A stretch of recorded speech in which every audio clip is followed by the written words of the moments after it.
I give way to the honourable gentleman.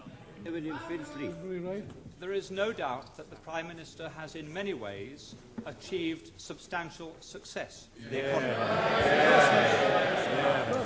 There is one statistic that I understand is not, however, challengeable, and that is that over her 11 years, the gap between the richest 10% and the poorest 10% in this country has widened substantially. That's right. How can she say at the end of her chapter of British politics that she can justify many people in a constituency such as mine being relatively much poorer off, much less well housed, and much less well provided than it was in 1979? Surely she accepts that is not a record that she or any Prime Minister can be proud of. Mr. Speaker, all levels of income are better off than they were in 1979. But what the honourable member is saying is that he would rather the poor were poorer, provided the rich were less rich. That way you will never create the wealth for better social services as we have. And what a policy! Yes, he would rather have the poor poorer, provided the rich were less rich. That is the Liberal policy. Yes, it came out. He didn't intend it to, but he did. I give way to the honourable gentleman. I'm extremely grateful. The Prime Minister is aware that I detest every single one of her domestic policies, and I've never hid that.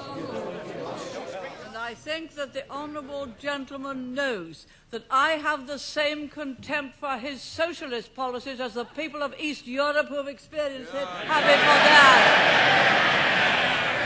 I think I must have hit the right nail on the head when I pointed out that the logic of those policies are they'd rather have the poor poorer. Once they start to talk about the gap, they'd rather the gap were that. Down here. That. Not that. But that. So long as the gap is smaller, they'd rather have the poor poorer. You do not create wealth and opportunity that way. You do not create a property-owning democracy that way. To the honourable gentleman. I'm most grateful to the Prime Minister. Will she tell us whether she intends to continue her own personal fight against a single currency and an independent central bank when she leaves office? No, she's going to be the governor. On the present structure,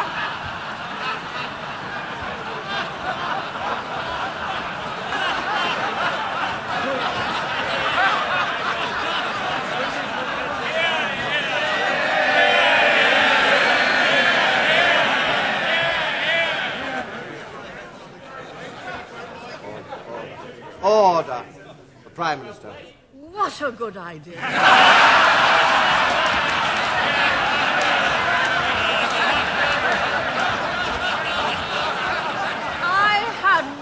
Of it.